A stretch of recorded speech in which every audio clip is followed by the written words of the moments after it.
Welcome back to PTI, where we have two NFL questions. I'm here joined by Blake and Sam. Let's get to our first question. Of the teams that got worse in the division last year, who do you think is the most likely to get to first place? Blake? So I'm going to go with the Bears. So the Bears obviously had the number one overall pick, added Caleb Williams and Rome Odunze, who I think could be a sensational talent. He makes some great catches, got great hands, got great elusiveness. And then along with that, don't forget, the trio of wide receivers they have is amazing. It's definitely a top 5 one. DJ Moore coming off a great year. And then adding Keenan Allen, a veteran receiver who kind of was under the radar, I thought, a lot last season. Running game, adding DeAndre Swift, also under the radar. Played pretty well in Philadelphia. Finds himself on a new team. And defensively, Drake Stevenson, the second-year cornerback from Miami, looking really good coming into a nice defensive system. So I'm going to go with the Bears. Sam? For me, it has to be the Bengals. I know that everybody out there might be high on Lamar Jackson, think it's great, but every time Joe Burrow's faced a lot of adversity in his career, he's come right back. Think about it. When he got hit very hard against UCF in the 2018 Peach Bowl, he came right back and won the national championship but didn't lose another college game. Then he was injured for most of his rookie year and took the Bengals to the Super Bowl. While he was injured last year, they're set for a prime season this year.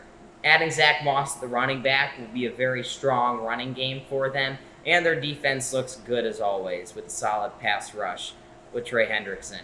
I think that the Bengals are going to go 0 to hero just like Hercules, and they're going to shock the NFL world and maybe even give the Chiefs a run for their money at Arrowhead Stadium come January. I agree with that one more than the Chicago Bears, but I'm going to pick the Los Angeles Chargers. They've got a new head coach in John Harbaugh. He was great with Michigan and won a national championship. Joe Alt, the first-round pick, will pave the way for Josh Kelly, who was able to take some of Austin Eckler's reps last year. And while their receiving game is depleted completely from free agency and trades, I do think that Quentin Johnson will get better, and he'll be the number one guy. I do think that their tight ends will be able to help them a whole lot more. But I think that the Chargers will be the I think both of you are incorrect. I think the Chargers playbook is really going to struggle. They lost their key receiver, so now the only place that Justin Herbert can throw it is an empty basketball hoop worth of arms. I think that running game can really struggle. While Joe Alt might be good, they're just going to try to punch it where there will be no space. This is still the Chiefs division. Let's not be fooling ourselves. Don't overthink it. Also, the Bears will really struggle. There's a reason Caleb Williams wasn't a winner at USC. Struggled when he faced a lot of adversity and pressure. Choking away at Notre Dame Stadium last year was really not one of his best showings, and I think he's going to have a lot of slumps like that for the Bears. While their defense could be good, that passing attack that the Lions can provide with Amon-Ra St. Brown is great, and Jordan Love is now an established quarterback with a playoff victory. So, not both NFC North teams, the Packers and the Lions, will just go and smoke the Bears at Soldier Field, and the Bears will really have trouble finding their footing in what is a hard division in the NFL. Let's not forget that the Bears have benched Caleb Williams. The question is, can Joe Burrow come back from a ligament injury, which puts a lot of fear in people's minds that sometimes he's not able to throw a ball like he normally would. Can he come back from an injury and become the guy we know him and love him how he is? Now, he's lost Lyle Collins, who is a stud on the offensive line for him. So he's not going to have Lyle Collins. And also, don't forget, they're playing in the toughest division in football. Says the one who's playing in a very tough NFC North. Also, Burrow has great outlets of weapons, including T. Higgins and Jamar Chase. So don't be sad when Jamar Chase is grittying after a touchdown in January when the Bears haven't played since December. You could say any team, in my division too, but really in your division, any team in that division could end up being a Super Bowl contender. The Steelers are always a mystery every year. You never know what's going to happen. Mike Tomlin is a genius. You never know what's going to happen. And you think an Arthur Smith offense has any hope of operating? Look at the mess that the Falcons were last year. Arthur Smith is just going to go, okay, I have a great player in George Pickens. Let's just throw it to the sideline every time. Heck, while we're doing it, why don't we just put in our third string quarterback? He's going to draw up plays for the third string tight end and use all of the skill players as decoys. I would know. Well, Of course you would. Y'all definitely given the audience a lot to think about. Let's switch over to our other NFL question on Offensive Rookie of the Year. My pick is Keon Coleman. He is the only option for Josh Allen, but what do you have to say, Sam? I think it's got to be Jaden Daniels. He's inheriting a nice receiver core made of Jahan Dotson and Terry McLaurin down there in Washington. And you know what? I think he's going to be slinging it all around the Capitol. And if he's not slinging it, he might be able to run some run-pass option situations with Brian Robinson. This is a well-suited Commanders offense who will really shine with Jaden Daniels, who accounted for such a mind-blowing number of LSU's points last year. There's a reason this kid's won the Heisman Trophy, and he's going to show all of that offensive talent and make fireworks come up over the Washington Monument. Blake?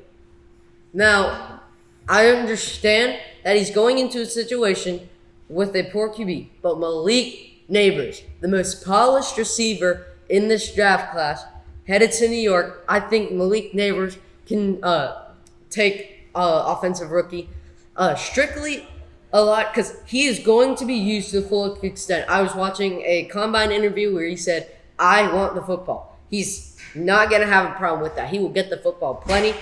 He's also subject to run pass options.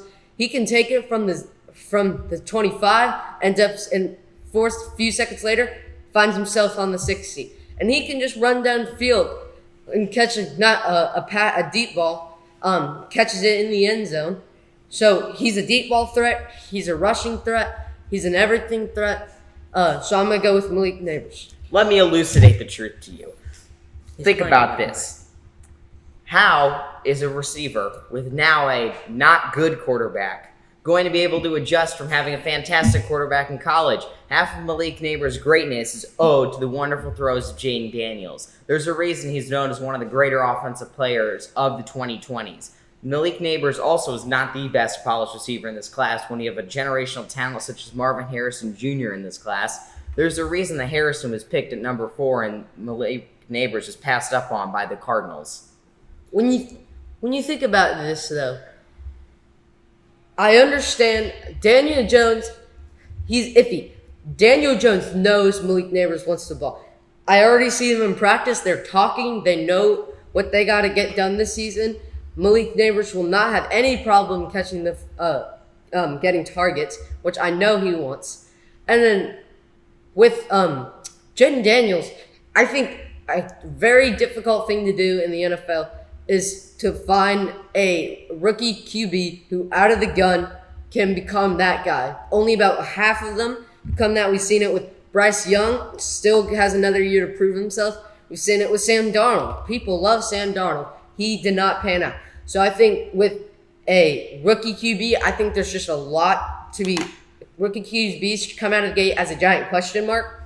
And it's just a mystery with rookie QBs. These guys also didn't account for over half of their college team's offensive output. Come see me when Jaden Daniels is on the stage of the NFL honors and Malik Neighbors is still being locked up by Darius Slay in divisional games. Okay. Also for Keon Coleman, he's got no shot against Jalen Ramsey. Let's be honest with ourselves. Yeah, he's not wrong about that. Look, Keon Coleman was able to keep himself up and catch many, many deep balls against the ACC opponents. And the ACC teams have great defenses. If he would have played in that game against Georgia, then that would have been a tough matchup for him. I think he would have been able to come out with a lot of deep balls. But also, Malik Neighbors is playing in MetLife. No receivers are ever able to thrive in MetLife except for Garrett Wilson. 3 letters. O-B-J. OBJ, who's been traded to Cleveland and Okay, the Rams. that doesn't matter. This is when I'm There's a talking reason about you when he got was rid on of the him, Giants. okay? There's a reason you I'm got rid of talking him. about There's a when very he good was on reason the he Giants. doesn't play for the Do Giants we anymore. remember Okay. the 3-finger catch he Also- made in the back of the end Also, zone? how is Malik Keon Coleman Neighbors- going to catch it when his hands are numb from the freezing Buffalo weather? I just like the Bills. Weather Explain doesn't- that. He's used to the These are- warm Tallahassee We're talking about days. football players here. We're not All right, talking hey, about guys, toddlers. These guys, are guys who guys, are made guys, to catch the guys, football. guys, They we- know what to do. Well, Weather will Malik not play a Neighbors factor. won't be catching the football. All right, Malik Neighbors will be catching the football. let's let the audiences at home argue about this. This has been PTI with Sam, Blake, and me.